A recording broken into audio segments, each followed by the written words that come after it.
Welcome to Burlap Teachers. Enjoy the video. You start by confirming which accounts are in Google Authenticator and why removal matters, to prevent lockouts. First, make backups of recovery codes or switch to SMS or a hardware key where supported.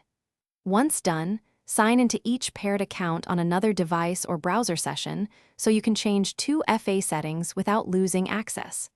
Make sure you have passwords ready and any secondary authentication method active, because you will be disabling or transferring codes next. You now proceed into each account's security settings to remove or transfer two-factor authentication.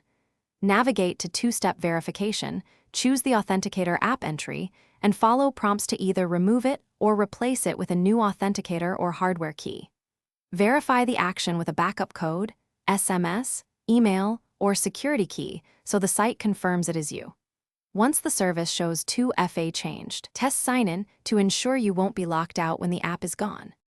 You finish by removing each account entry inside Google Authenticator, because uninstalling without removal can cause confusion. After deleting entries, uninstall the app and reboot your device. Then sign into critical services to confirm alternative 2FA works.